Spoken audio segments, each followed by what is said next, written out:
Hi, kitty cats. Do humans have to prove our gender? And if so, how would we even do that?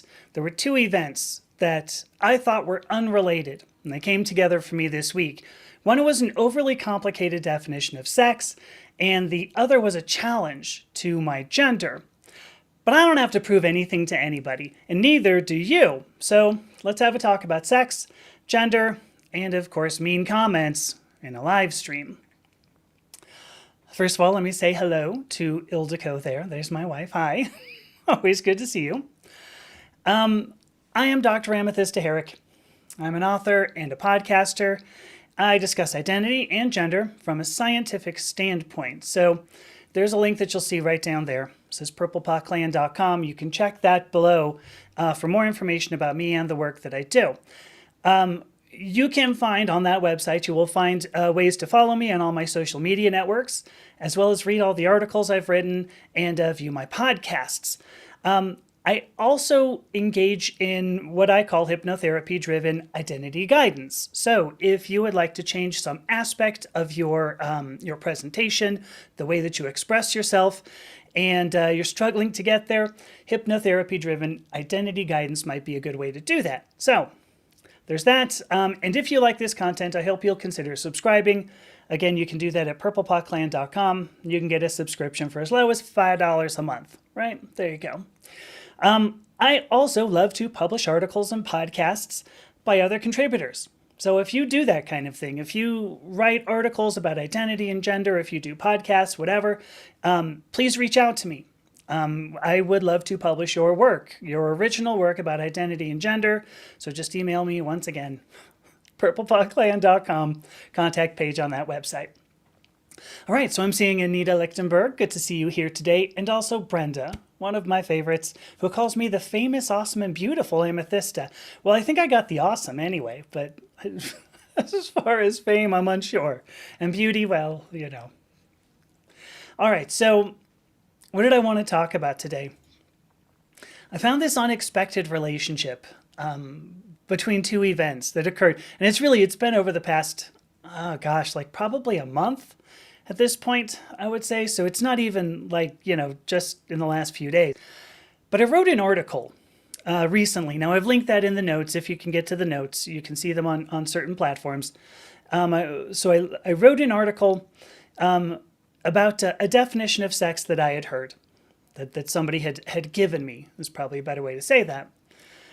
And then that same week, I think it was on the Tuesday before I published this article. I think I published it on a Friday, and I had this live stream on Tuesday, and none of this really matters. But in that live stream, I had somebody drop by and comment basically about my presentation. She told me, she gave me a couple of sort of nasty comments, and then made the final comment that she doesn't have to prove that she's a woman. And I guess implying that I do. I suppose implying that I do. So at first, when I thought of these two things, I thought they were totally unrelated. And as I published the article, and then I was thinking about this, I was writing about it in my journal, what happened in the live stream there, it struck me that they are related. That both of those, first of all, the definition of sex that I need, and when this person's attacking my presentation, she also is. This is the idea that anatomy, observed at birth, should define your fashion, your hobbies, your friends, early in life, your sexuality, your future, your whole future, your standing in the. And both of these here, when it comes from this idea of associating anatomical features and then everything that should go along with it with identity, both of this comes from the standard conservative, anti-queer rhetoric that sex is identical to gender. Now, I've talked about that plenty, and I'm going to come at it from a different direction today because I thought this was kind of interesting. What I'm going to talk about today is I want to go through this hypothesis. I'm going to call it a hypothesis, okay? Because a definition is stronger than a theory, which is stronger than a hypothesis, right? So we've got a hypothesis of sex as I received it from a person who emailed me. And as it turned out, I actually talked to this guy directly. There's more of a story there, but he was the one who gave it to me, so I'll talk through that. once I've talked through this definition of sex, I want to discuss how this should apply to the rest of our identity. Do we have to prove who we are through some sort of anatomical feature, some sort of presentation? Spoiler alert, I'm saying no. I don't think anybody took that as a spoiler alert, huh? All right. Let's talk about this email that I got, this person who emailed me.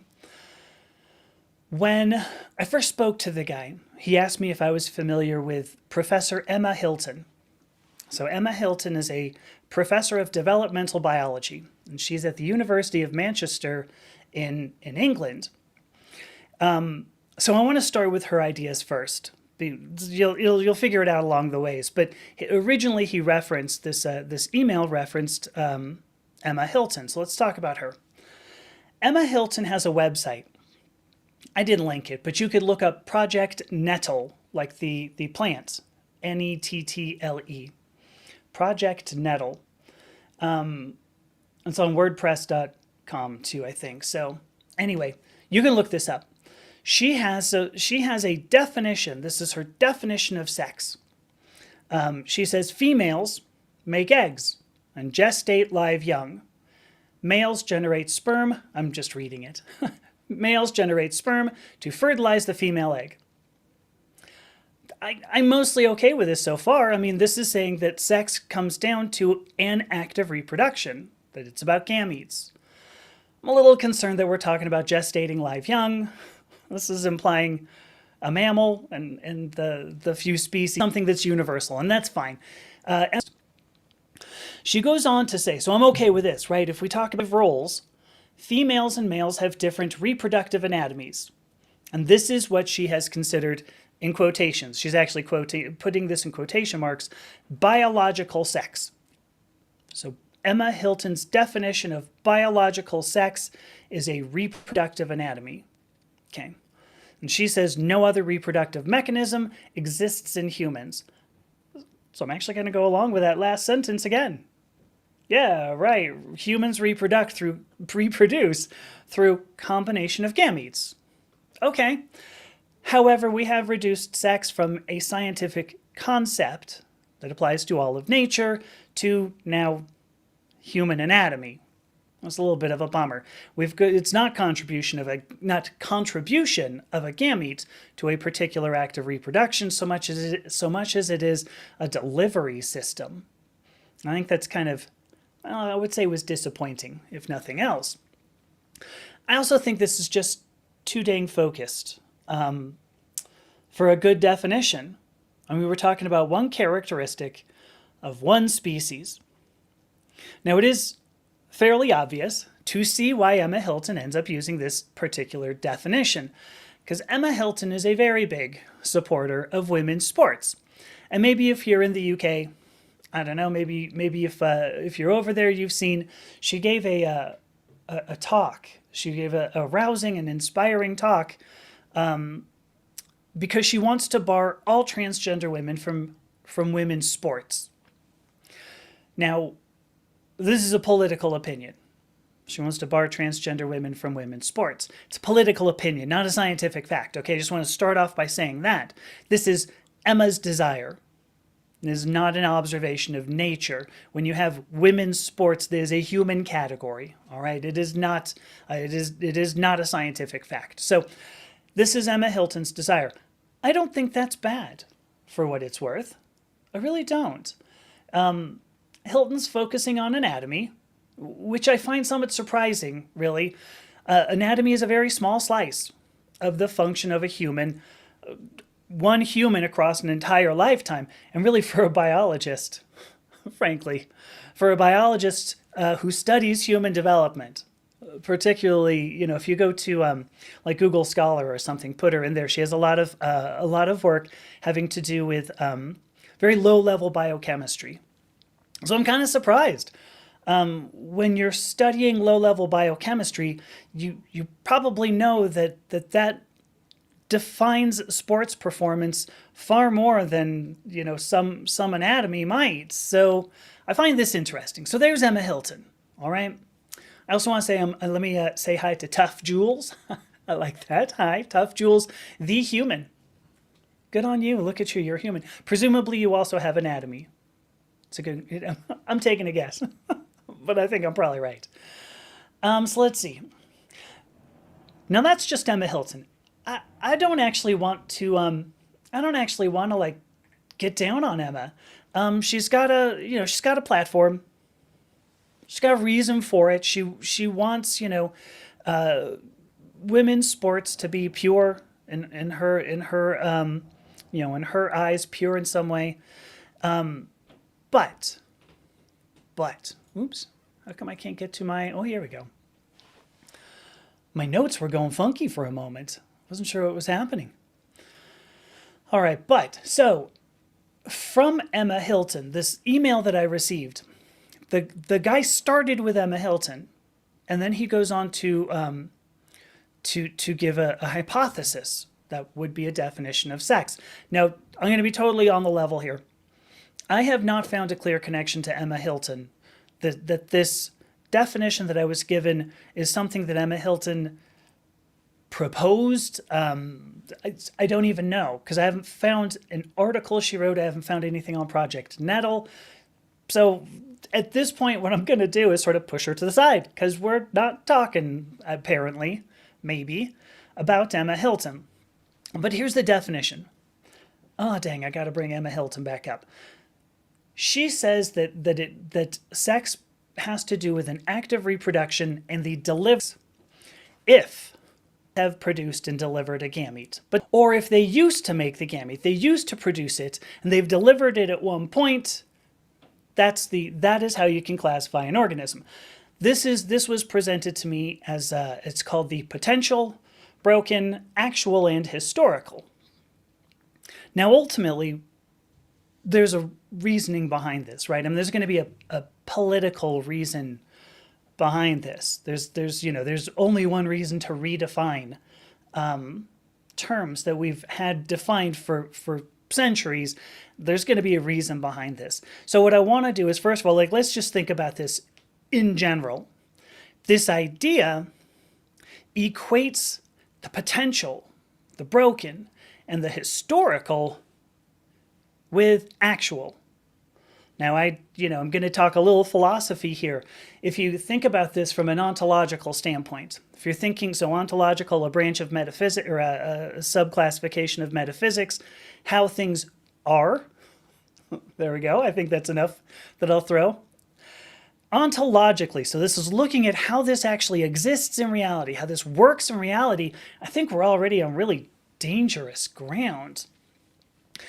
I have come up with many absurd examples. Let me give you my favorite. This is my own favorite. I have a bank account, got a savings account, right? Got a savings account.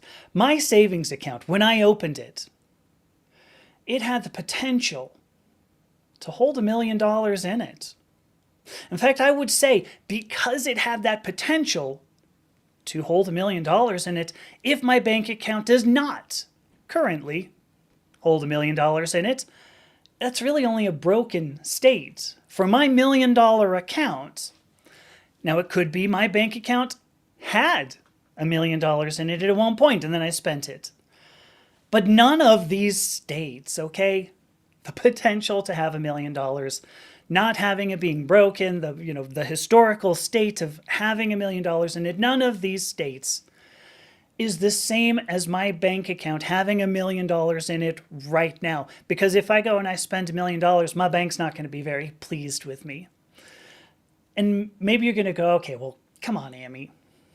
This is kind of a ridiculous example. We're talking about science and you're talking about bank accounts.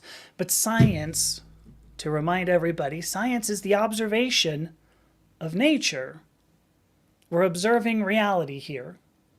I just gave an example that came from the observation of reality. This is science. Science is not an abstraction, just this abstraction that you go, oh, science. It's also not a collection of facts. It is an observation of nature so that you can make further observations more intelligently. And there are principles of biology that absolutely apply in other fields. If you look at, in fact, actually, if you want to talk about interest rates, so not interest rates so much, but calculating interest, our idea of exponential growth came from observing bacterial growth. Yeah, how about that? If you look at shell structures, if you look at the spiral that you get there, you have this golden ratio, phi. We've seen that in many other things. That gets applied to art all the time. If you look at the principles of thirds, that has something to do with phi, the golden ratio. If you look at genetic combinations, even going back to like Gregor Mendel, who was looking at pea plants and saying, well, look, I've got this wrinkled and yellow one, and I've got this smooth and green one. He was looking at probability. So there are mathematical models in biology that we see all over. It's not one thing.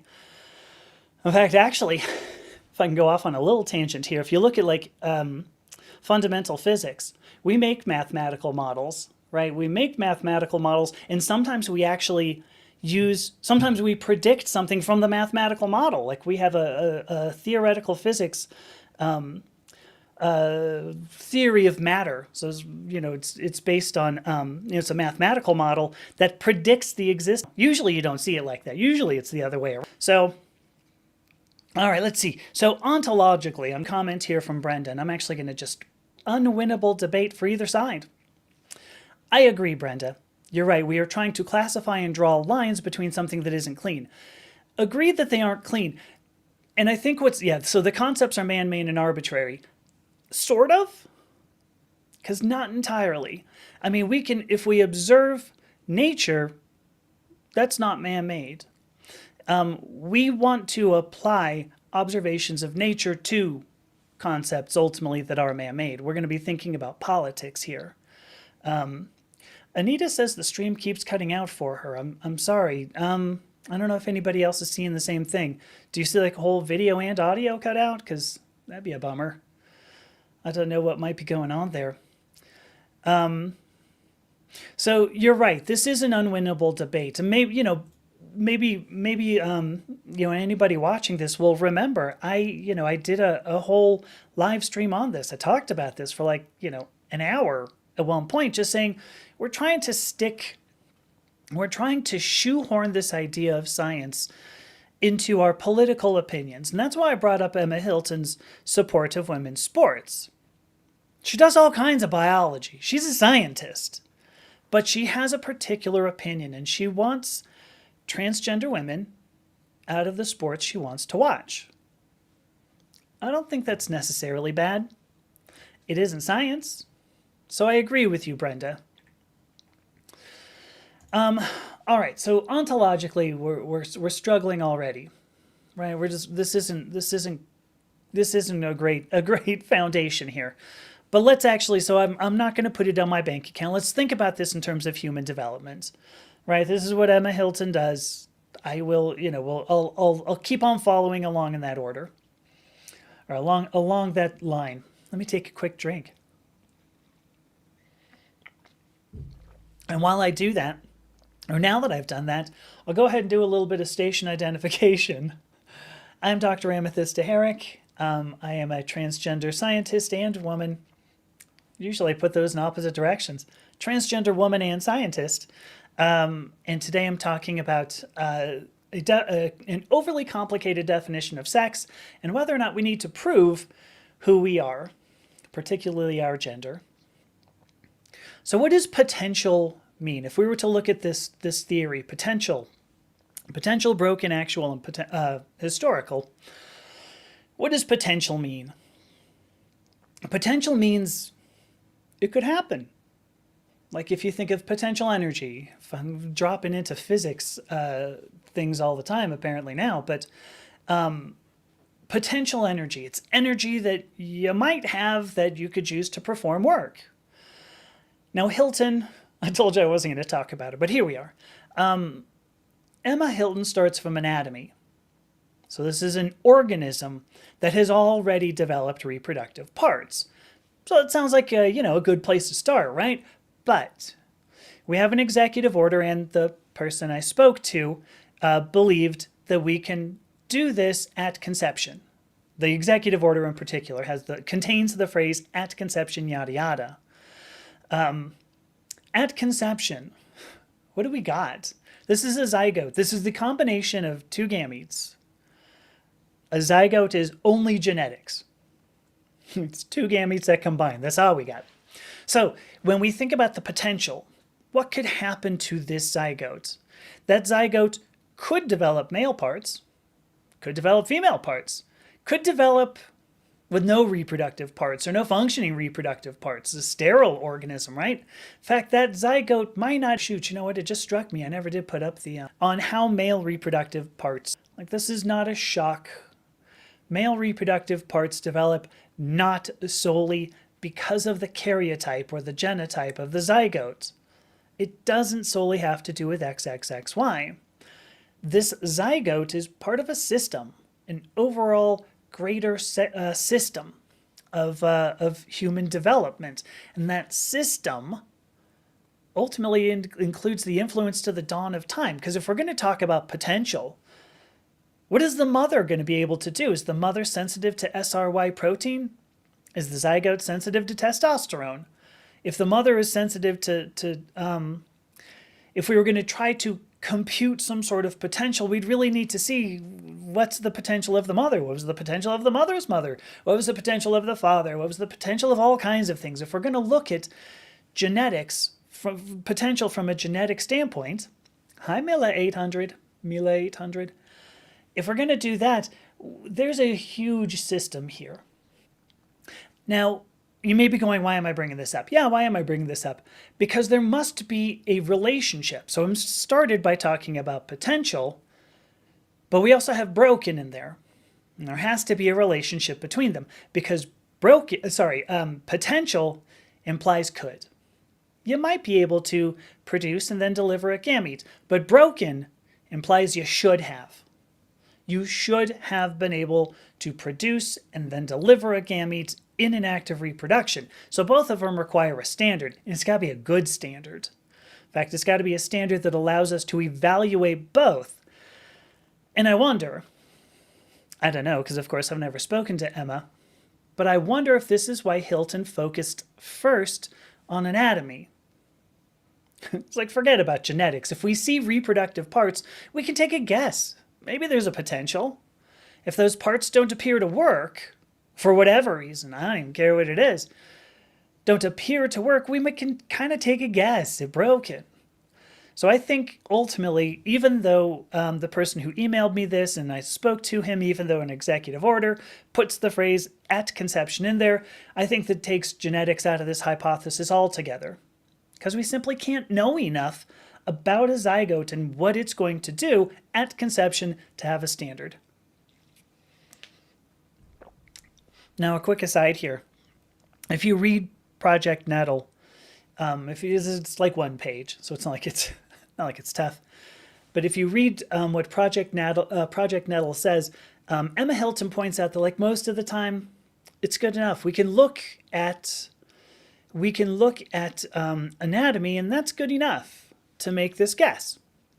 She does admit, yes, there are intersex characteristics. Yes, there are people who end up with visibly, possibly dysfunctional parts, parts that don't function most of the time. But a fraction of the time. But most of the time, just looking at anatomy is good enough. And this has also been leveled at genetics, but by the way, that's not really the point here. But hi, Tina. It's not really the point, because the point is it a valid scientific hypothesis? Most of the time isn't good enough. I mean, I've said this before. If you're looking at the scientific method, a hypothesis that can't explain all observations fails. That's not a valid hypothesis. In fact, the scientific method, the process of science as a rule, is a process of weeding out poor hypotheses that don't work all the time. Right? I mean, I mentioned earlier the mathematical model that brings up, that predicts particles we haven't even seen yet. And then when we do see them, we go, dang, look, our mathematical model is really good. That'd be great. But if we had made a model, some model of matter, and said, well, we only have, protons and electrons, and that's it. And then we went, ooh, dang, we have neutrons. Oops. Oh, we have subatomic particles. Whoop, there's, subnucleons. Whoops. We can't just throw that out. What we do is, in science, what we do is we go, oh, well, okay, we need to fix it. Nobody in science. And for that matter, I'm going to point out Emma Hilton herself, when she's writing these papers, is not throwing out data, if that's what you do. They're not that interested in sports, which I think is, yeah. So I'm annoyed. Let me actually pop this up here because it's a pretty good one. I'm annoyed by people always bringing it up. Oh, so much agree. It's a great point. For the most part, when you go to a doctor, a doctor doesn't start off by going, all right, we're going to give you a pap smear. Oh, hang on, do you have a vagina? There are things that they know about you, and that they will observe about you, because that's what medicine is. Medicine's like an engineering sort of discipline. They don't just go, well, you must have this one thing because you've got this genetics. Here you go. We have vitamins that are going to take care of you for the rest of your life. That's not how it works. Yeah, for the most part, your anatomy, sex in general, what gametes you're going to contribute to an act of reproduction means nothing. If you're going to get a pap smear, I guess it's important to have the parts for that. But if you're going to get a pap smear, do we care whether or not you've contributed a gamete? What's the point of that? Oh, I also see Slapstick Talk. How you doing? All right, so we've gone through potential and broken. And we've discovered, we're going to have to go with anatomy here. We have to, because the potential when we're looking at genetics just gets too wide. It's not a valid way to try to determine potential or broken. So actual. Is this obvious? You would think so, right? You go, well, yeah. If you've contributed a gamete to an act of reproduction, obviously we know you are. We know that you can do this. You can produce and deliver it. But contributing a gamete means that you have reproduced. Isn't that fascinating? If you haven't reproduced, where does that leave you? We know you're either potential or broken, but we can't determine unless we attempt to breed you. And like some weird eugenics, program from the government, if you haven't reproduced, where does that leave you? So actual is not even that obvious. So let me see. So I've got user 81. So this is somebody who's so completely convinced in what they believe, who doesn't even have a username, says this is a lot like creationism. I'm not sure if you mean this theory that I'm talking about, this hypothesis that I'm talking about, or if you mean the human development that you can find in a pre-med textbook. But user 81901462978 says pseudoscience driven first by an ideology that must create evidence that fits its conclusion. So for what it's worth, I definitely agree with that, because what I'm looking at in potential, broken, actual, and historical, and maybe you're talking about this hypothesis, that is a method of fabricating evidence that we can use anatomy to determine some sort of identity. If you're trying to say, and since you jumped in and then wrote something about 10 seconds in, I'm kind of figuring maybe you missed the first half hour there. So I don't know if you're trying to dump on me or what, but so let me see. Historical is also a little bit crazy. If you've bred, you're golden. There we go. We know you've bred. Good on you. Does this end up providing any value? Having bred once, could you do it again? And how do we prove, first of all, that somebody has bred? Used to be where there that had sovereignty past the line of rulers if they gave birth. Looks like you, but you go, I don't know. Was that my kid? You may or may not know. And Brenda brings up a great point. Liz, Brenda says, yay, I have no biological children, so I have proof I'm not a man. Right? There you go. You might be a potential man, you might be a broken man, but you certainly are not just a man. So there you go. Well done. So this is the theory, and I think I've gone on quite a bit about it. Let me summarize it. Let me summarize here. The way this hypothesis would work is that if you have clear development, let me try this a different way. Let me make it a statement.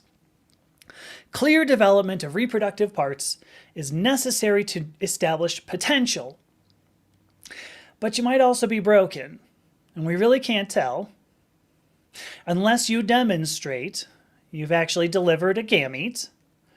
And once you do, we have a clear sex for the rest of your existence, apparently, although we certainly don't know if you could do it again. And from here, knowing your sex, we should be able to throw out all kinds of other things like, your gender and, of course, your sexuality. So I'm already going to say, look, we've shown, I think I've shown, even just ontologically, you go, what? Then when you look scientifically, the idea of using anatomy to determine an identity down the road is, again, equally foolish. So here we go. I mean, this is the whole theory.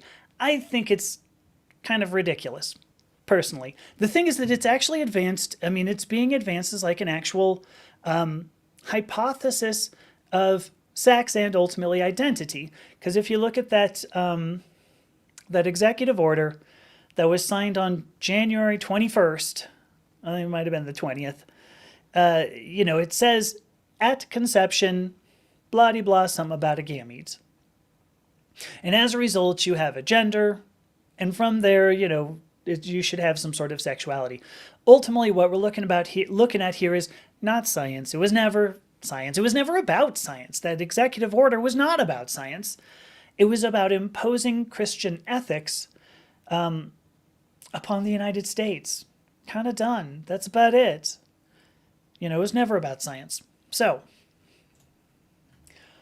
there's some startling results when you apply this theory, when you put it into action. If you apply this hypothesis, what this means is that whatever you were assigned at birth is your sex. You got to have clear reproductive parts. You have to have a doctor who can look at you and go, okay, boy or girl. At the end of this is what humans have used since antiquity. This is not something new. This is not a hypothesis. This is not like a brand new theory. This is what we've done since antiquity, masqueraded, put some lipstick on this pig, masqueraded around as some kind of science because it sounds complicated. Well, we can think about at conception. We can look at reproductive parts. We can do this. We can do that. Broken. We can look at endocrinological. Is a historical. We've got... No. Assigned sex at birth. Masqueraded as some further kind of science. Was there really a reason that we should have gone through this at all? And maybe you're going, I want my 40 minutes back. Yeah, she's got a point. Why are we doing this? There was a reason. If we go back to Emma Hilton's Love of Women's Sports, her whole point, and other people, for that matter, that executive order and every other bit of Christian ethics that's being, put into legislation. If we go back to these points, the point is these legislation and the whatever speeches Hilton gave, the point is to be able to bar transgender women from certain places, from women's sports, if nothing else. That's Emma Hilton. I don't remember. I think she was maybe she played volleyball. I'm trying to remember. Sorry, Emma. That's just Emma Hilton. But this extends further out, especially when you look at like that executive order. Ultimately, we're looking at a desire to segregate people not by who they are, but by how they look. And this is no different, in my opinion. In fact, you know what? I'm not even going to say in my opinion. I will go on record and say this is no different from any other attempt to classify humans by looks, which includes racism, which includes sexism, which includes ethnocentrism, which includes colonialism. This is no different. It's the same thing. We're giving it a different name. We're giving it cutesy little, pseudo-scientific-y type stuff to follow up on what user 819014628 chemical symbol for manganese said. It's no different. And what's even better, here we go. From this result, here are a couple of funny bits. Caster Semenya, and I did a whole bit about her, right, a few weeks back. Caster Semenya was assigned female at birth. Her anatomy appears for all external purposes to show that she should compete in women's sports, despite having what World Athletics has now called too high of a testosterone level. Thank you, Emma. I appreciate you making my point. I love that. Here's another interesting thing. A medically transitioned transgender woman. And so when I say medically transitioned, I'm talking, having gone through hormone replacement therapy, having gotten surgery. That person should not compete in women's sports, despite very possibly having a testosterone level lower than other competitors in the field. In fact, maybe lower than Caster Semenya, who should be able to compete in women's sports. It also means that if you have a transgender man, I've known some transgender men with big old beards and like hair on their chest and stuff. Those people should compete in women's sports because of anatomy. Should compete in women's sports and, also be in the toilets with them and in the locker rooms and everything else that, that the conservatives go, can't do that. Holy cats. Does any of this make sense? Is anybody thinking this makes sense? Why do we do this? How, now I can move on to this idea of proving something. How are we going to prove that we should be in one place or another? Is there any way to prove this whatsoever? It's ridiculous. So first of all, I would say hello to Thistle. Hi, Thistle. Good to see you here. Okay, so Brenda makes the point, maybe they should redesign divisions in sports instead of using discriminating ideas. I'm not going to kid you. I don't think I have the answer to that. I do agree with you, Brenda. It was Brenda who said that.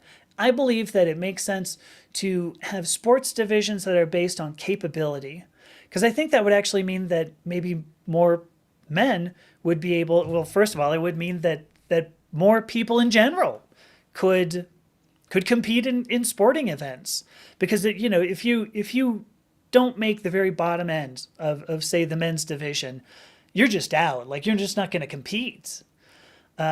If you are in the top, the very top part of the women's division, like, that may knock out people who might be good at what they're doing, but just not quite good enough. Now, if you mix those, if those two sort of blur together, you can get more people in general competing in sports. We could have more sporting events.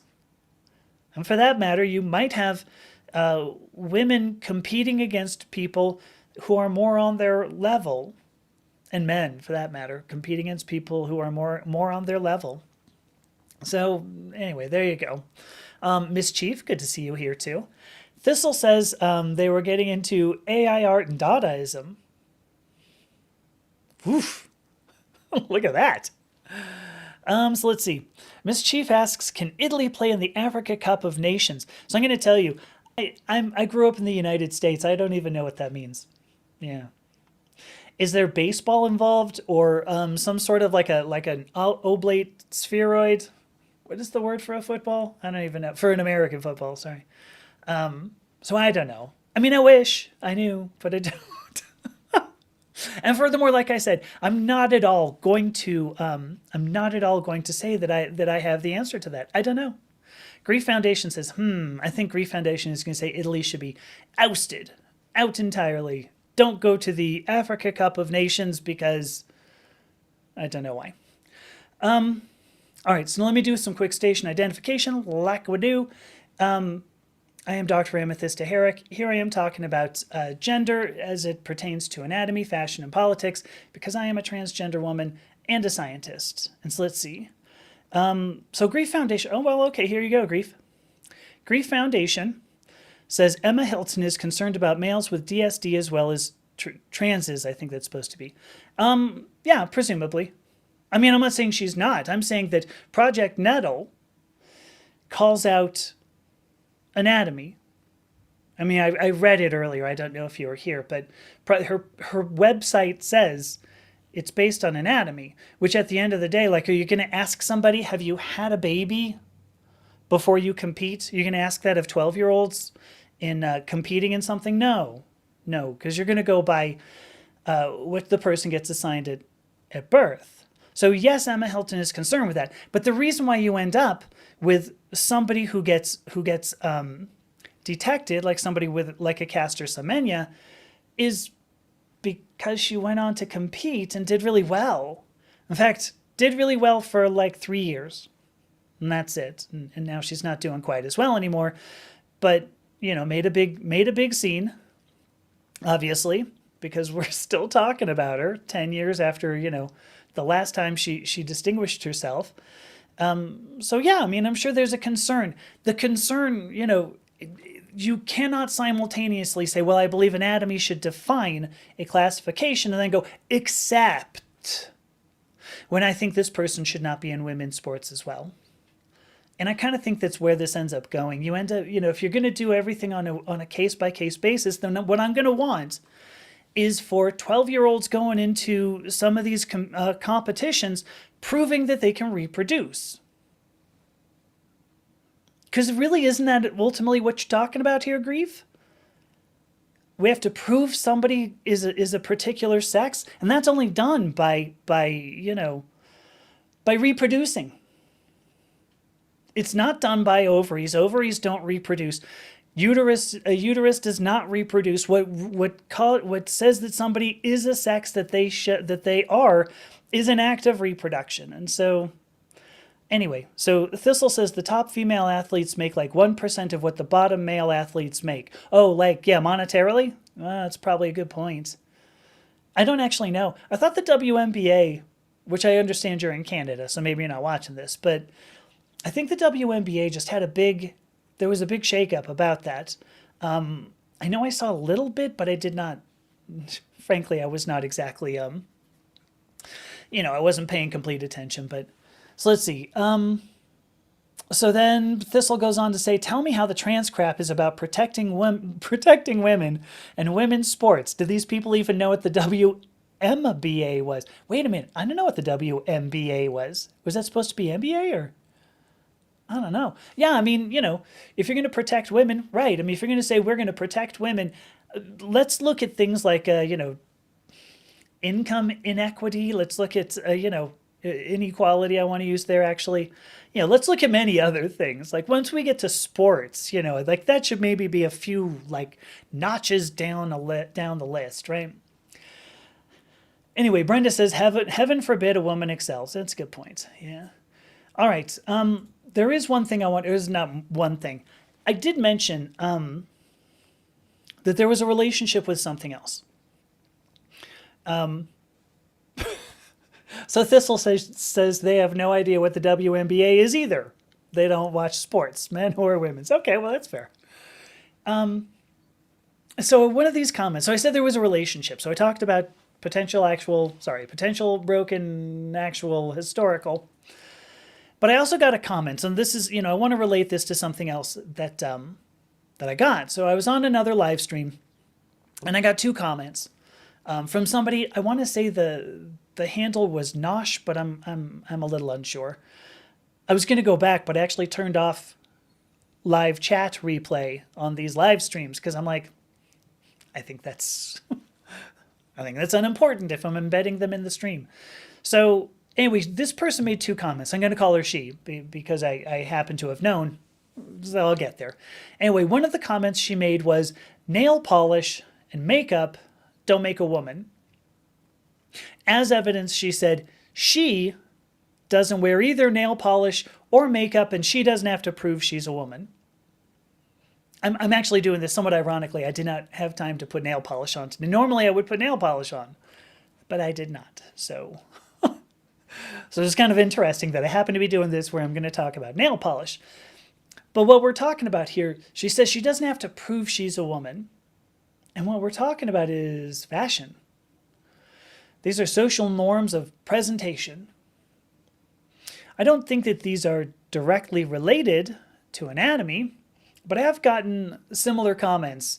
This was on some, videos a year ago. I mean, but I have gotten this a bit, I've gotten this a few times over the course of me, like, actually making content.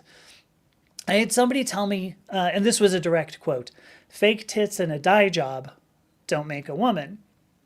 And here's the kicker. It's funny. We don't have Margie here, and that's a shame. Margie, if you're here, I have the feeling you like this. But so here's the kicker on this.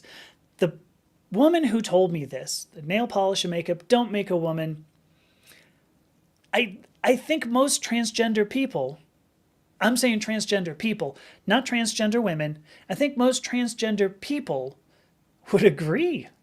Whether you're transmasc, whether you're transfemme, we agree. We are not our external appearance, at least not entirely. Isn't this what we've been trying to tell people? Isn't this what I've written about for, running on 3 years now? Isn't this the point?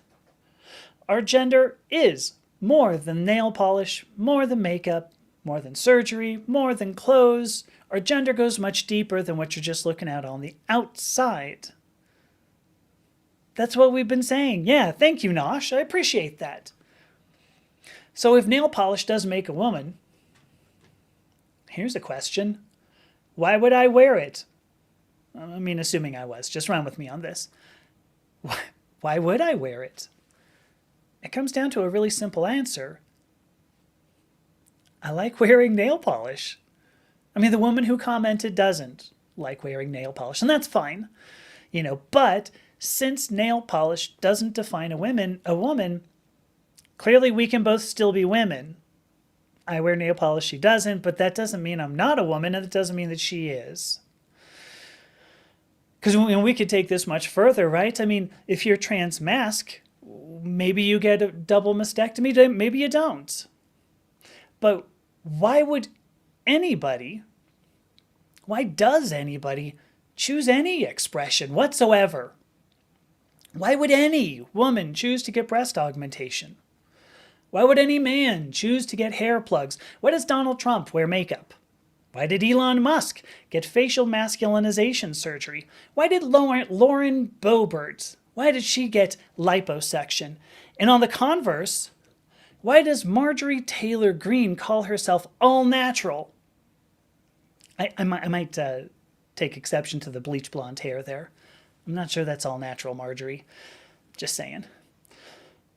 Why do these people do this? It's because every human expresses themselves the way they do because it affirms who we are. I mean, there's no other reason. I look the way I do. I look like this because I wanted to. And then I took steps to look like this. I'm not doing this to prove anything. I'm not doing this to give somebody else some sort of information. I'm doing this because this is the way I want to look. And I get it. Maybe there are people out there who will be like, wow, I would not want to look like that. And that's fine. That's not the point. I do this because this is what I want.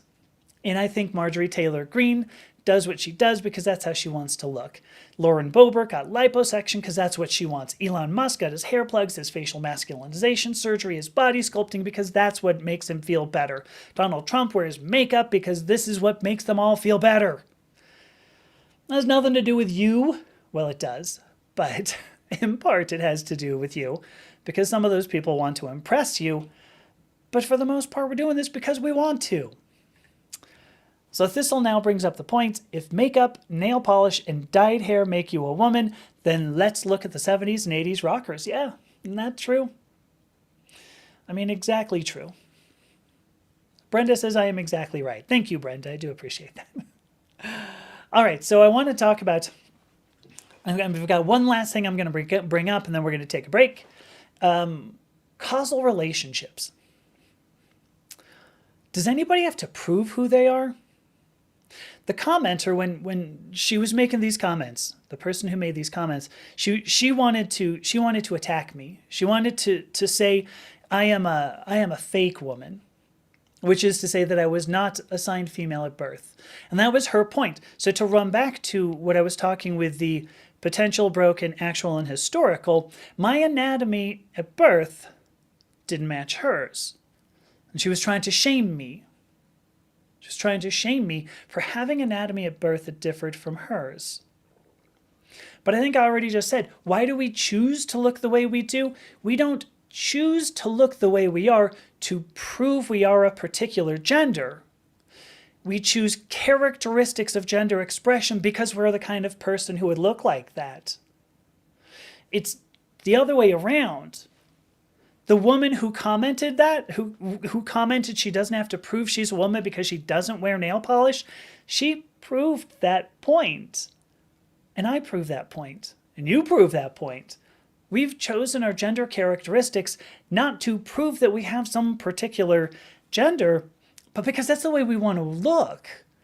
We've chosen them, but we've chosen gender characteristics to suit the person we are, and not the other way around. So why does this woman want to attack me? Honestly, I don't think she cares about my nail polish. Or my lack of it, or my lack of it. She wanted to attack me because she doesn't like who I am. She just doesn't like who I am. She wants to attack me because I imagine she hopes she could regulate me. She wants there to be a causal relationship between assigned sex at birth and the identity that she gets to assign me as an adult. Not that I get to choose, not that I get to discover, that I get to develop, that I get to express. The identity she gets to assign me as an adult. That's why she would attack me. And this is the point. When you're going to go with the potential, broken, actual, and historical, we're trying to associate anatomical features with identity, ultimately.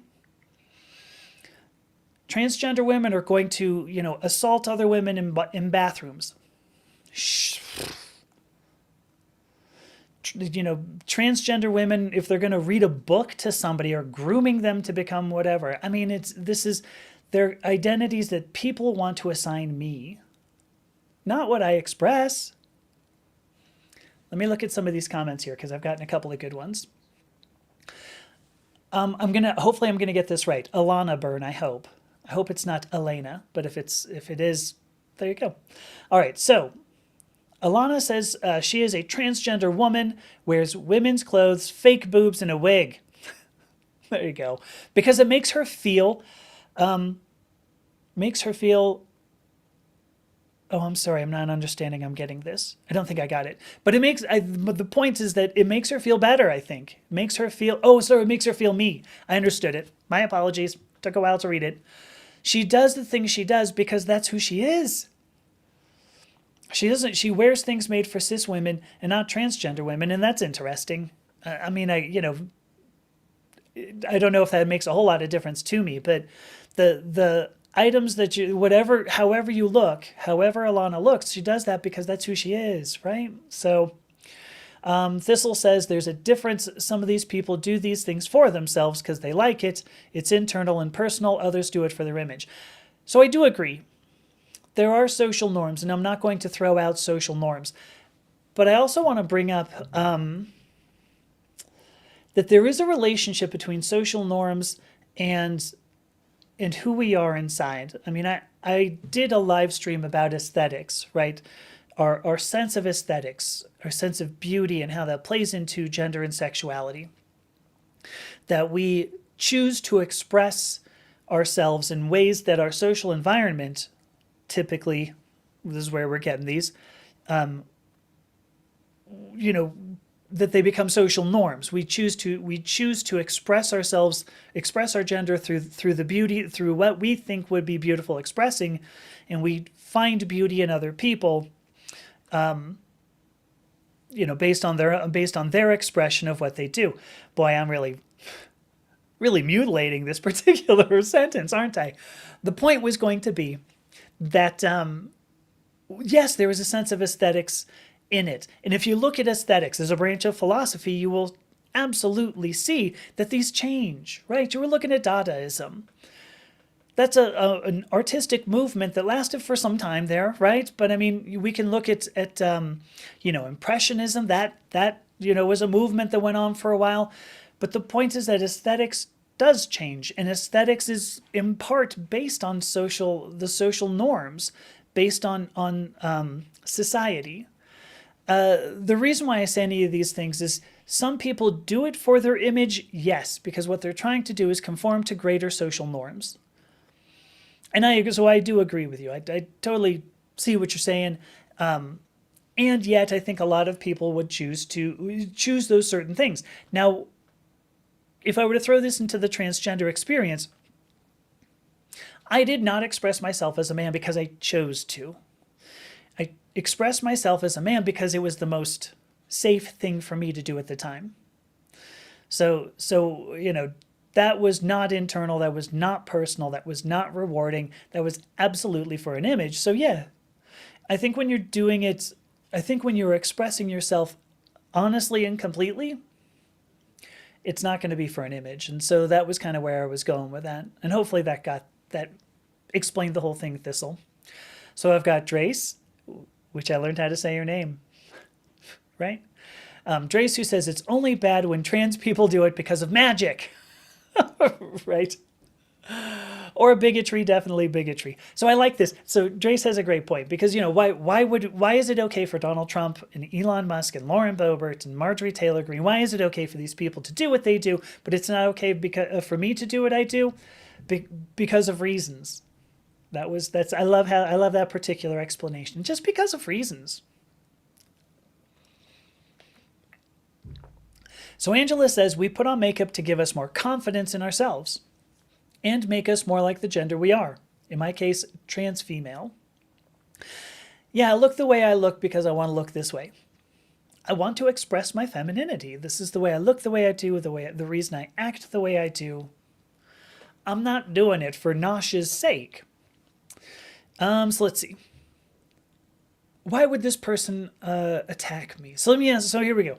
We've gotten back to, this person wanted a causal relationship between assigned sex at birth and the identity she gets to assign me as an adult. So before I take a break, I want to ask a simple question. Has this worked? I mean, clearly not. Not every person matches their anatomy. And this is true whether it makes other people uncomfortable or not. This is true whether it matches the religion some people want to believe or not. This is true whether it works in a political system or not. People are not easily classified. Period. I am unable to prove who I am because you don't know. There's no proof that I can offer you that you'll go, oh, well, yes, that appears to be you. I can only express who I am and allow you to see it, just like you can only express who you are to allow me to see it. And then hopefully we'll look at each other and go, that's pretty awesome. Glad you expressed yourself, just like I'm glad I expressed myself. Maybe I'll like you. Maybe you'll like me. Maybe we're going to disapprove of each other. But as somebody else said, and I'm trying to remember who it was, we are spending an inordinate amount of time worrying about somebody else's looks.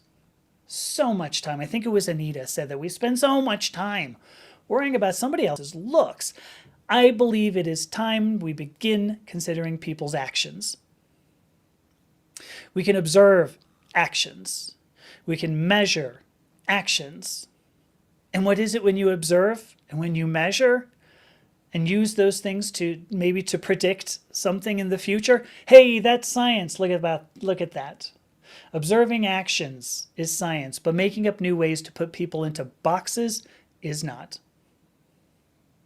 I don't have a mic. I wish I had a mic that I could have gone, but I don't. All right, let me check comments really fast, and then I'm going to take a break. Let me see. So Thistle says, haven't heard of one case of a trans woman attacking a cis woman in a bathroom. Okay, so there was one case. I'm not going to remember names. I believe it was about 15 years ago, somewhere around 2010, in Scotland.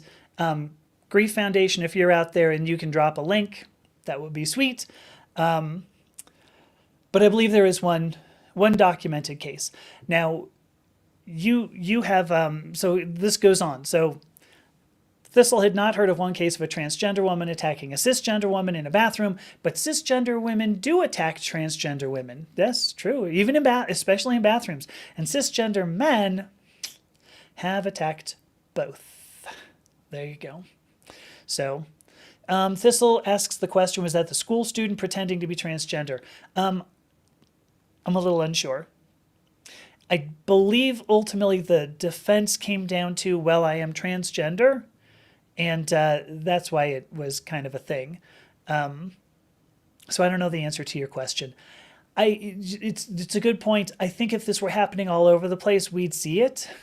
Like the courts, the conservatives would be putting this all over the internet, but we don't see it, as you're pointing out. If we did, I mean, if it happened all the time, transgender women attacking other people in, so Karen White, okay, so Karen White, that's somebody, mischief, I guess. So I think if it were as prevalent as it was, as it's pitched to be, yeah, we'd see it more often. But I also want to say, before I dismiss this entirely, because I'm already asking for, yeah, send me proof of this, because what I want to say at the end of it is, there is no group of people, I don't care what it is, whether you're talking, cisgender women, transgender women, if you're forgetting about gender, if you're going to talk about, Dodgers fans, Angels fans, so Miss Chief says they're few and far between, but one is too many. Very true. Here's going to be my point. There is no group that has a monopoly on being a jerk. We can't say cisgender men ruined the world and just be done with it, because it's untrue. We can't say that transgender women ruined the world for the rest of us, and once we're all gone, life's going to be better. It's untrue. No one group, no one community has a monopoly on being a jerk. So, yes, I'm confident that there are transgender women who have done this, just as I am confident that there are cisgender women who have done it, and cisgender men who have done it, and transgender men who have done it, because it's not gender that that causes somebody to choose to abuse somebody. So there you go. Okay. Here we go. So I'm going to take a quick break. I got 5 minutes after the hour, 3:06. I'm going to take a quick break. Just going to fill up my water bottle, maybe, But give me 5 minutes and we'll be back. I'm Amethyst Herrick. We'll be back talking about gender and identity and all kinds of good stuff.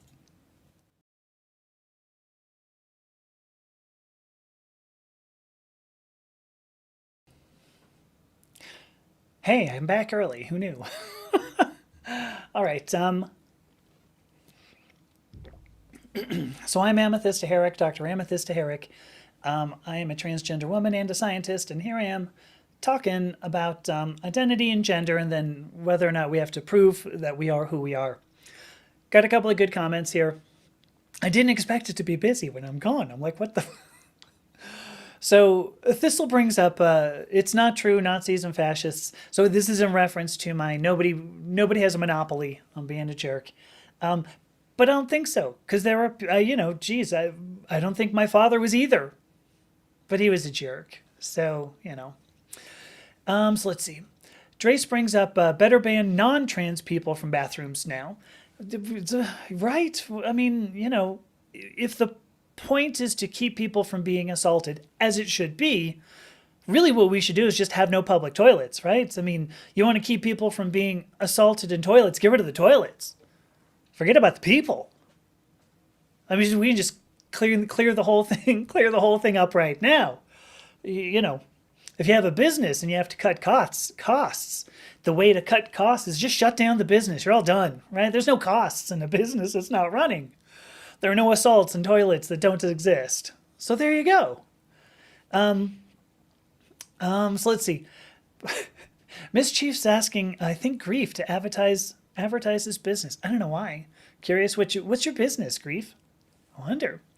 All right, here we go. So Anita says, the problem is that when someone from a minority behaves badly, it gets generalized to all people from the same minority. But with a majority, we don't do this. So I want to make a point, because I think that's partly true.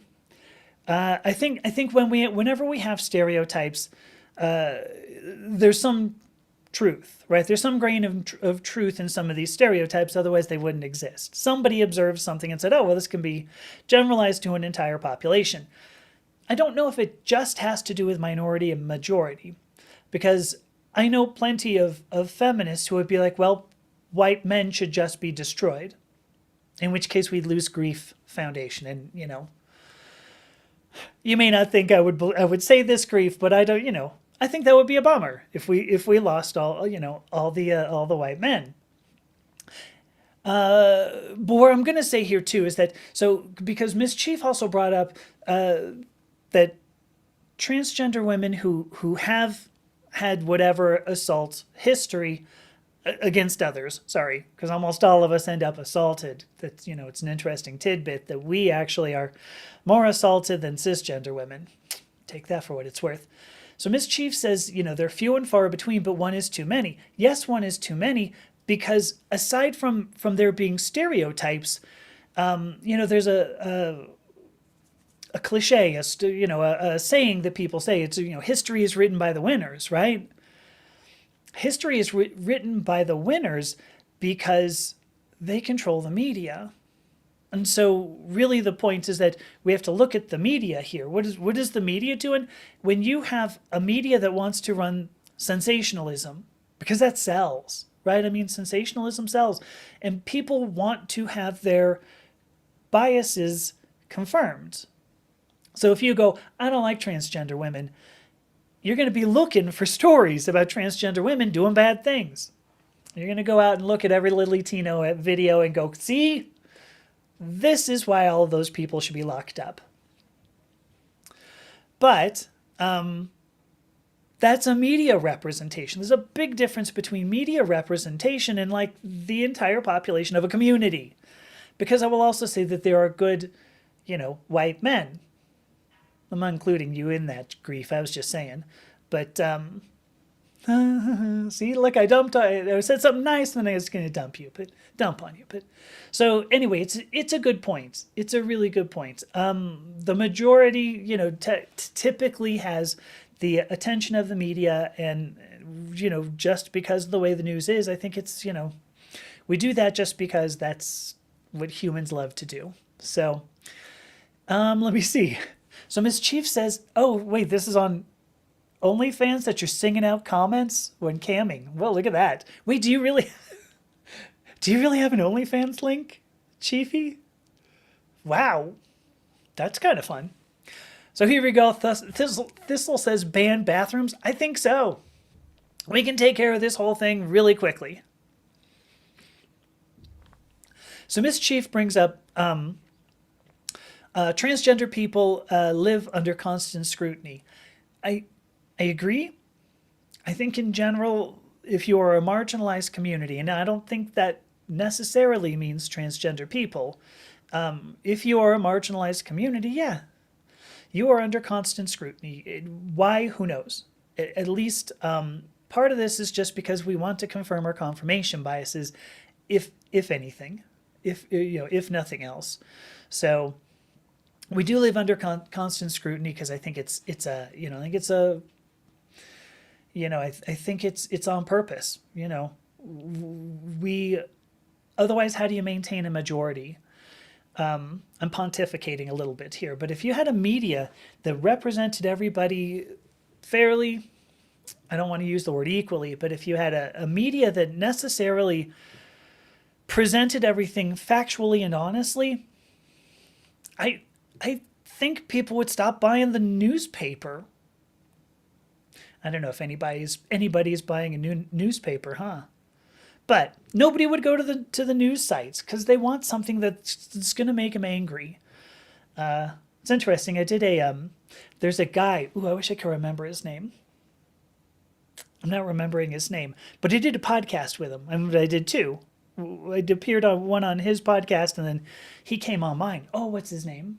Anyway, his whole thing is the people really enjoy to be outraged. You know, they have to be outraged, and so people go on these kicks where they go and they watch news that's going to make them mad.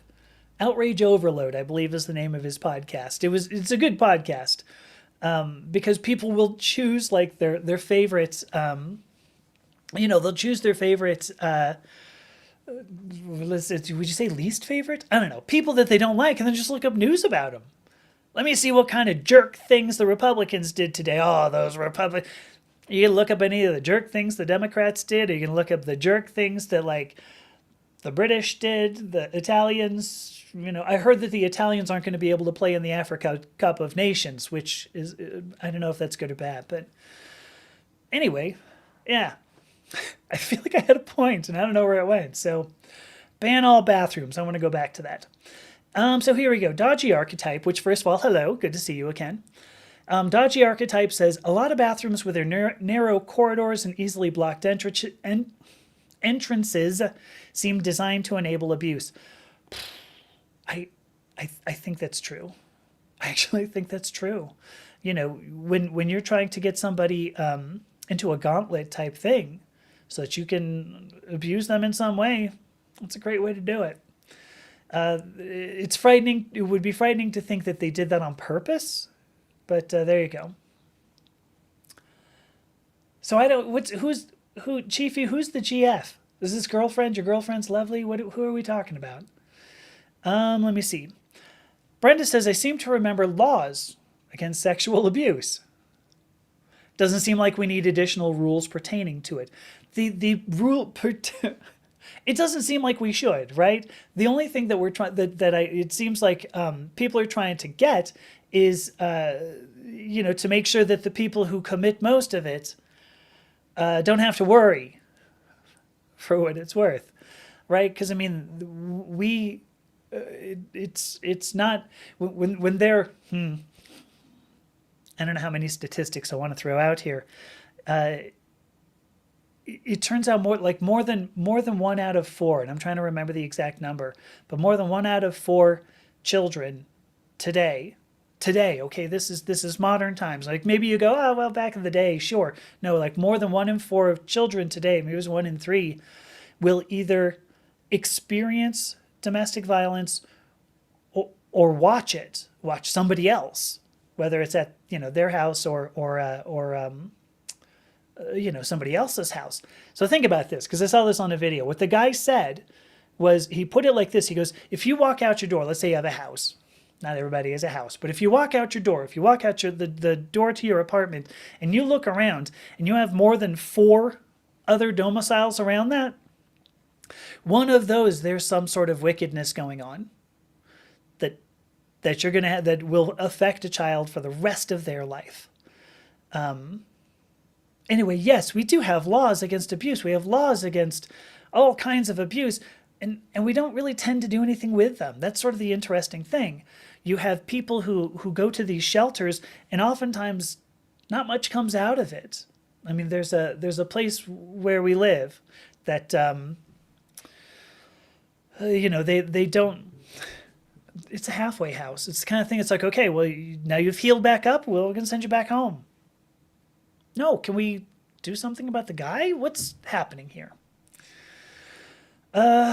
See, so Chiefy brings it up.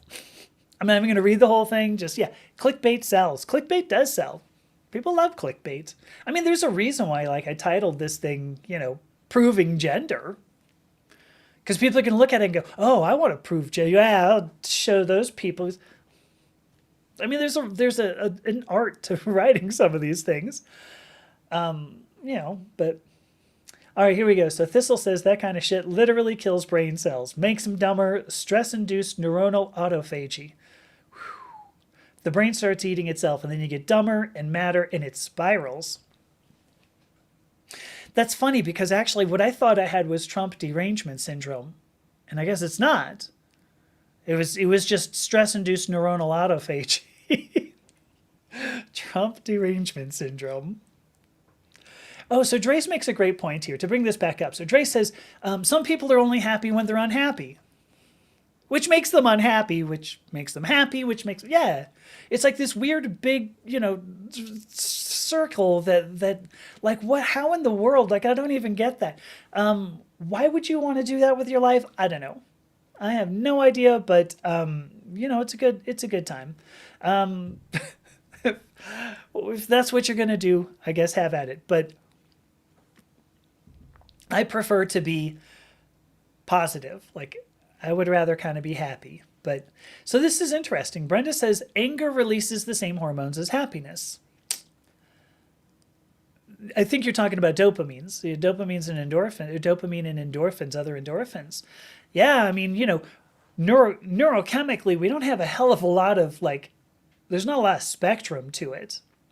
A lot of emotions induce a lot of different effects in our body as well as our brain. And I thought I saw my clasp there. And we don't have there's not like a huge, like a huge diversity of all of these chemicals.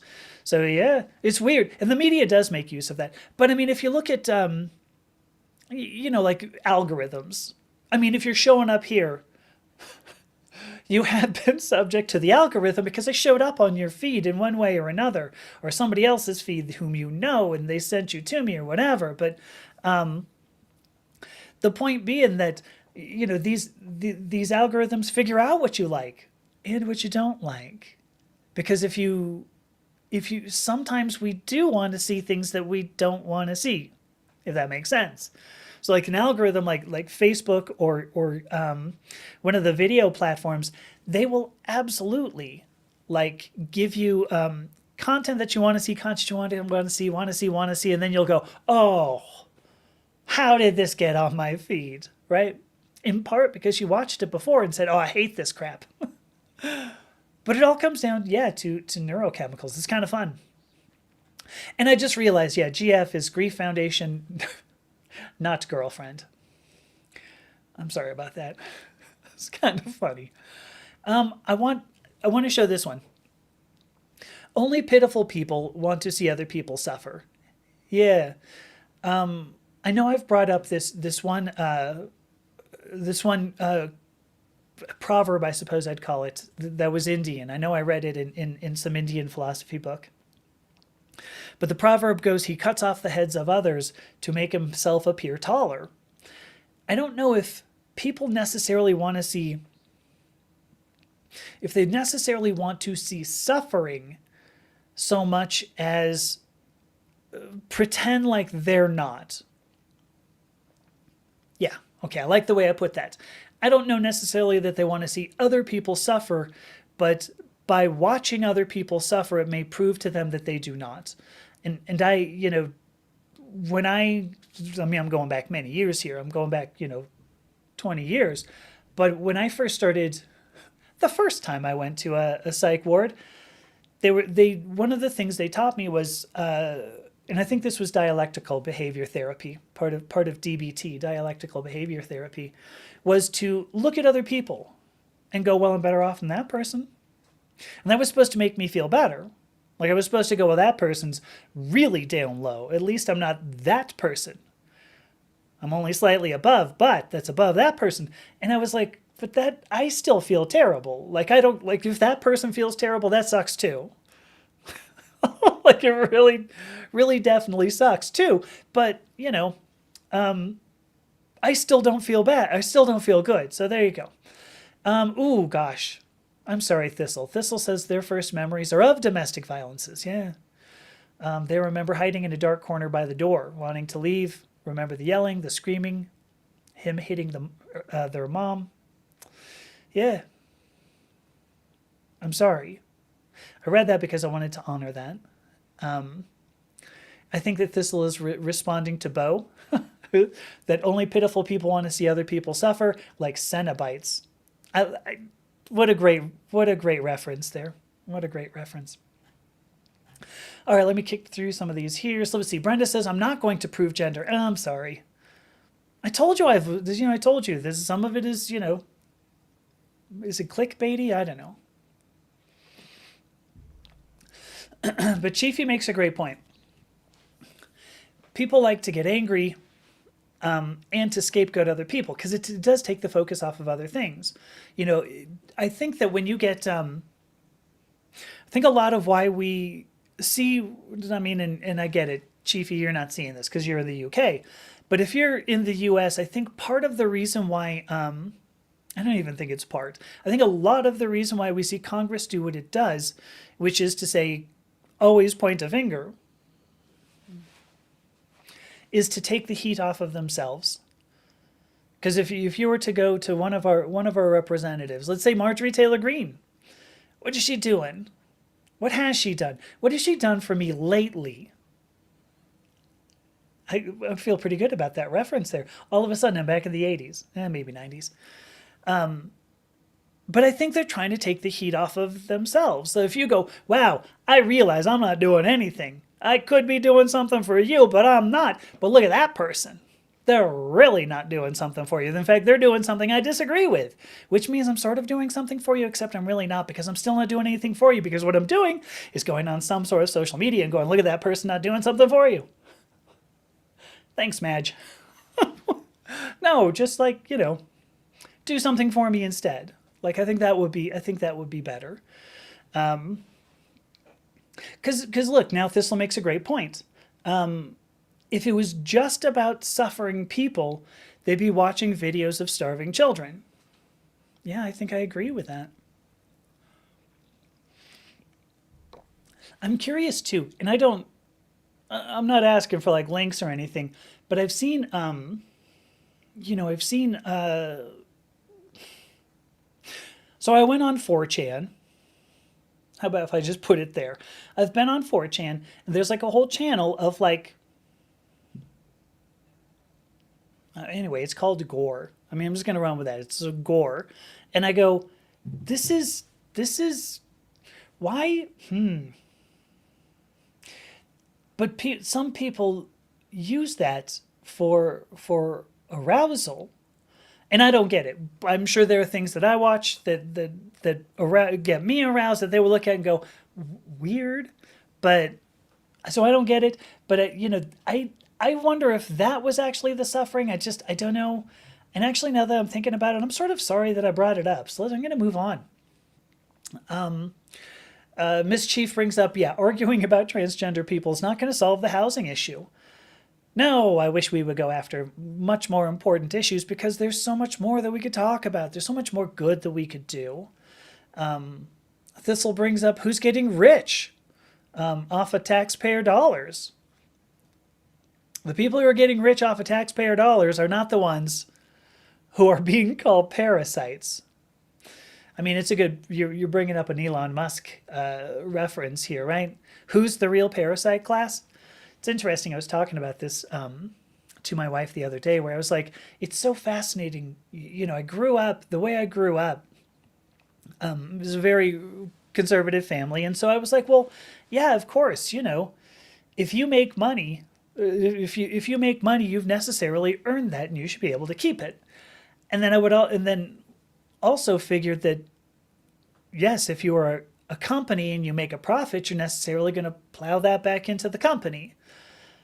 And then we get to a point, where it's like, is that, like when you have a company that's bringing in $100 billion a year, are you going to plow $100 billion into that? Or are you going to give $50 billion to the CEO? And now this guy can go and buy like a planet or whatever people are doing now. They're buying ridiculous things. And so I guess the more that I've gone on in life, you're supposed to get more conservative, I thought, when you get older. But I've been like, hey, wait a minute. This seems like a really huge lie. Anita says, an online friend once said that that Anita should vote for them because they're so lazy. With them at the helm, we'd still be going on just slower. Well, you're going down, but slower. That's a good point. Maybe I don't want politicians to go, yeah, let me jump into the fray here. There was an interesting, had a little bit on my Transgender Joy video, Transgender Joy video yesterday about Sarah McBride. And, I mean, she's getting a lot of heat. She's getting a lot of heat from the transgender community. But then she's also spent like the last 6 months at work presenting 100% as a woman and getting misgendered and getting like these side eye kind of things. Oh, you're in our committee? Ooh, one of those weird ones. I better not. For some reason, my whole thing just stopped for a moment. I wonder if I'm still here. Am I still going? Oh, that was weird. And my little web thing broke for a second. Anyway, I think that, she's been going to work and that whole thing this is what she's been doing for 6 months. Anyway, she just put out a bill. I wish I could remember what it was called. Anyway, it had to do with people being able to invest their money without actually having to without having to have a particular income level. So anyway, she's doing something, obviously. Once again, I'm going to ask, I guess, I've seen Marjorie Taylor Greene like whacking a gavel on something. I am the lead of this. I am the chairperson. I am the chairperson. And there you go. So anyway, we would go down just more slowly. Okay. So Miss Chief says she used to go on Channel 4 to watch Brookside, but it's on STV now. I wish I knew what that meant, but there you go. Margie just got here. Hi, Margie. Just woke up. Good to see you. I hope you got a good night's sleep. So Drace brings up vor is interesting. So I'm trying to remember that one. Is that when you get eaten? I think, like you have like a giant sort of thing, and I don't know. So Brenda brings up, this is the main characteristic of the right. They know, look, I know I'm bad, but look at those other people. They're way worse, right? Unfortunately, it doesn't work because I can look at these people and just go, nah, you all suck. I mean, I wish there was an easy way to say that, but what in the world? Brenda says she's gone as far left as she's aged because she sees more of life from an ethical perspective instead of an emotional perspective. And I think that's what's happened to me. I think in part, I've gone from making a lot of money to making not much money, which, by the way, let me do my station identification. What the heck? I'm Dr. Amethyst Herrick. I'm a transgender woman and scientist, and I'm talking about gender and identity here. And if you want to support me, you can go to purplepodclan.com right down there. I've gone from making a bunch of money to making much less. And I think that changes the way you have to view the world. I think when we look at people who get into politics, I know for a fact, like, these are not people who are using the same healthcare that we are. They have a different healthcare system. It's apparently really good. They are not subject to some of the same regulation that they put on us, like when COVID was around, right? Every hairstylist was at home, but people in Congress were still able to get their hair done, right? They're not subject to the same laws we are. They're not subject to the same, their taxes are different. If I remember correctly, and I probably don't, I think every U.S. representative makes $350,000. I mean, just think about that. If you made $350K, what would you do with all that money? They don't live the same life we do. And so we can say, it's the right or the left, but really I think when you get to a point where you're not even capable of seeing the people that you're regulating, the people you're going to legislate, I think that's where things go down. I think that's why you get people who are just like, we're going to make a law. We don't really know what it's going to do. We're going to make a law. We're going to pass it so we can find out what's in it. We're going to, we're going to make laws that we're going to like chuckle that millions of people, 12 million, 13 million people are going to be out of healthcare. We're going to dance to YMCA as we are stripping stripping queer rights away from the country. I mean, these are people who are just not. Wow, something's up with my video. I wonder why. I don't know if I came back to the right place or not, but yeah, I'm sorry. I don't know if this is what's going on locally or if something's going on some other place. But anyway, these are not people who live the same lives we do, and these are people who are telling us how we need to live our lives. So there we go. Thistle says they don't need to ask what Drace's search history looks like. Anyway, so Thistle brings up the point, what aboutism? And yeah, I agree. I mean, when we've which I haven't actually defined, I suppose, but the main thing here, when you have somebody who you give them some sort of an argument. Like here's an argument here. If I were to say, listen, here I am, I'm a transgender woman and scientist. I just said that. It was my station identification, right? Transgender woman and scientist. I have a Ph.D. I used to, I worked in technology for 25 years. I am, for all intents and purposes, I suppose, absolutely normal. I'm married. I've got a kid. Absolutely normal. If I present myself as evidence that, this is really messing up now. If I present myself as evidence that the transgender people are okay, well, what about the person who does this? What about the person who does that? What about? Yeah, what about? It's a good point. It is common I think, to see people who want to throw in stuff that has nothing to do with the subject. And I'm sure it happens, but that's not the point. Really, the point should be, is everybody that you're trying to talk to, does this apply to everybody? Law is supposed to be objective. Not, okay, well, we're going to legislate certain people a certain way, unless they are, of course, abrogating the rights of other people, and that's different. But so I'm going to try. Thistle is saying the problem they have is furry stuff. Why? What's wrong with furry stuff? Oh, because there's so much of it. Okay, I mean, I'll buy that. That's fine. So Thistle says, wow, this whole thing. Oh, now I am offline. Am I offline? Holy cats! Why is my thing is doing some sort of Nazi stuff here? Yeah, wow. I have the feeling that something's funky going on the server side. If you, I don't know. Maybe I should probably like hit F5 or something. I don't know. But no, there we go. All right. So Thistle says an Ojibwe culture thing. A few cultures have it where personhood is not just given because you're human. You have to be one of the people, part of the community.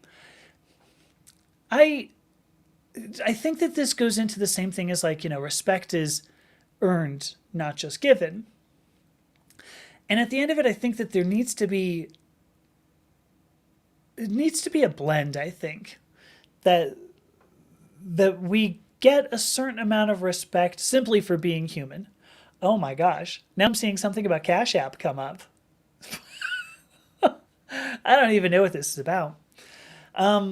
Anyway, so you say like some are not persons yet, some are not persons anymore, some are yet to earn it, some lose it through bad actions. So if you end up losing it through bad actions, yeah, 100%, I totally agree that but that becomes actions, right? I mean, so if you earn a place in a society because of your actions, like I think that's the way it's supposed to go. I think so. Thistle says this is generally about rights and protection. Yeah, totally. More about their voice and weight in community's voice. Okay. So let's see. Chiefy says keep going. It's working fine. I don't know. It's weird. I'm flipping around. Like there's a scene that I keep on getting switched to. And I don't know if you're seeing this, but I'm seeing a little like strip across the bottom that is coming up there. I don't know what that's coming from.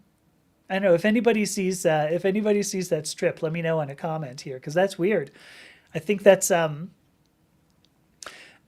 sort of a bug in the software that I'm using here, and it's a bummer. But I'm gonna run with it. But all right, let me see. So Margie brings up, yeah. So Margie's seen a whole lot of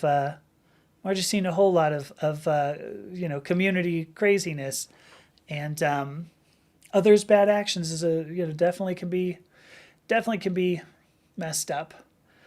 So this is interesting. So this is funny. So Miss Chief brings up she would never have heard of Riley Gaines if it weren't for Leah Thomas. Right?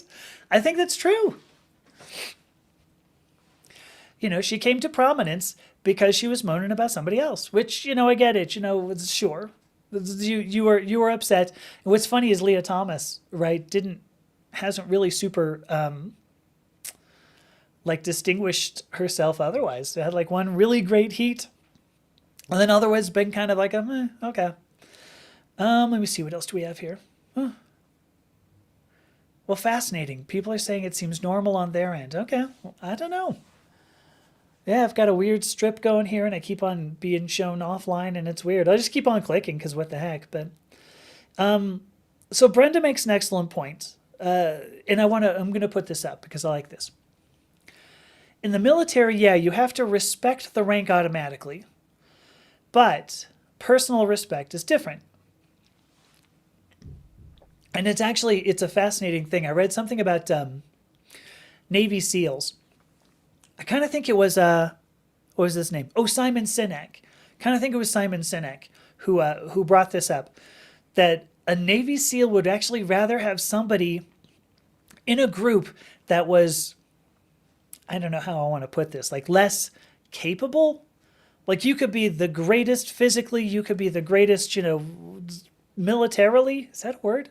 I'm going to make it a word. You could be the greatest, but if people don't like you, they don't want you as a SEAL.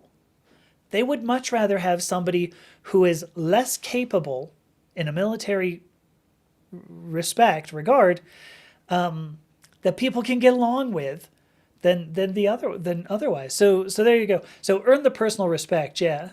So I'd like to see that, Brenda. I'd like to see that in our society, that we get, if you are human, you do get you do get a certain modicum of respect just by being human. And I mean, I think that and then from there, personal respect is earned. And for what it's worth, I think that the difference that I'm talking about here, or what I'm talking about here, when you look at, I'm just going to go back to this Declaration of Independence. When you look at life, liberty, and the pursuit of happiness, these are things that we are supposedly endowed by our Creator. These are unalienable rights. And I think that's just the base. But then from there, in your pursuit of happiness, are you a jerk? Because if you're a jerk, you should not get more than people who are not a jerk. In fact, wouldn't that be great? Forget about, from each according to their ability, to each according to their needs. How about from each according to their ability, to each according to whether or not they're a jerk? Here we go. It's a new political system. If you're nice, then the political system will take care of you. Otherwise, you get booted out and you voted off the island and everything, and that's the end. To each according to whether you're a jerk. So Joyce brings up, yeah, it's part of the grift. This is part of the grift. Create the problem that you will then be hired to solve.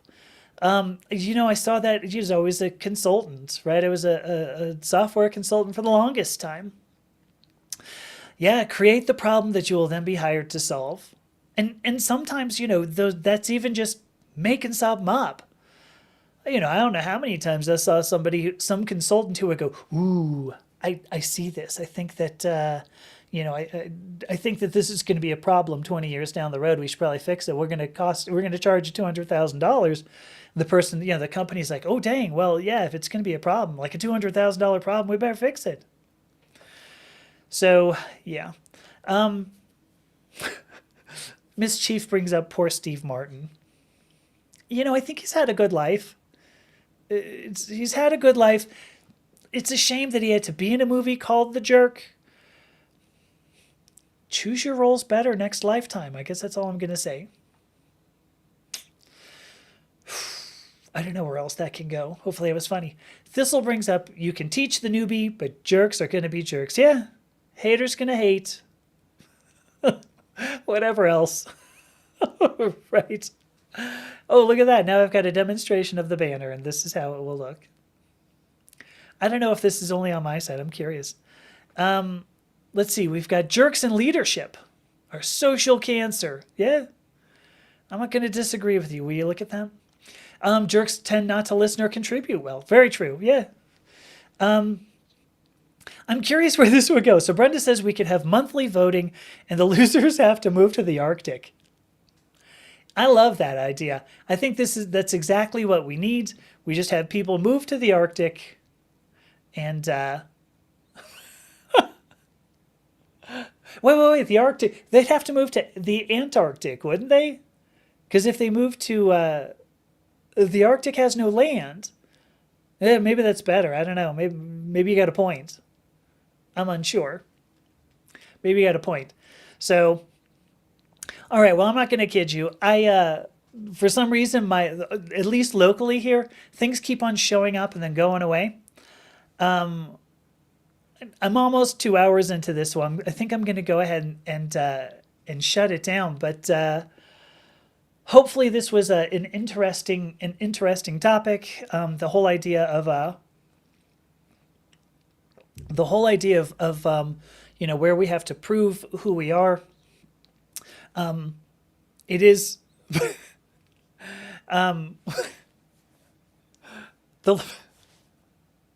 I'm sorry, I was shutting it down, and now I've got to read this because Brenda had said. So there was a typo. So the losers have to move to the Arctic. Anita says, "Oh, I thought it was the losers get to move to the lovers get to move to the attic." Actually, that maybe wouldn't be so bad, right? I mean, we'd have a better view of everything, right? You can look out over the the buildings in from Notre Dame, the cathedral there. I'm trying to do a Hunchback of Notre Dame reference, some sort of Victor Hugo reference, and it's just not coming out. I have to write a whole chapter about French architecture, right? Anyway, the salmon and the polar bears there would definitely move to get away from them. I think so. Wait, Margie, you're not in Antarctica now, right? Were you going to move? Oh, no, wait, you're in New Zealand. Never mind. All right, so here we go. Wait, you can go to the Antarctic. I mean, you're not going to stay there forever, but you can go there. Did anybody ever read that what was it called? Behind the Mists of Madness, Behind the something or another? It's a H.P. Lovecraft story, and Lovecraft was kind of a jerk. Like I'm not gonna Lovecraft was a jerk. I'm willing to say that, but that one Behind the Mountains of Madness, I think it's called Behind the Mountains of Madness. And the whole thing is all about it's fascinating read because it's sort of interesting. They're now like exploring Antarctica a little bit more, and they're like, ooh, what's this? Well, there's like this really deep trench here. What could be in here? Ooh, there's some weird places here on Antarctica, kind of a crazy thing. Is it about a Lovecraft story? No, but there you go. All right. I think I've been here enough. I'm gonna go ahead and did that pop-up thing come up there? See, I wasn't sure. It's the weird thing. Like it's sort of like sometimes it was. Anyway, here's the thing. Beyond the Mountains of Madness. Thank you, Brenda. Did I get that right ultimately? All right, so I'm going to go ahead and shut this down. I do want to thank everybody for coming here today. This was a sort of an interesting conversation that I wanted to have, because sometimes I see these relationships among things and I go, is that real? Should I talk about this? And then sometimes I talk about it and people go, I wish you hadn't talked about that because that's weird. There's no relationship there. But there you go. So, all right, that is that. I want to say thank you to everybody, Anita and Brenda and Thistle and Chiefy and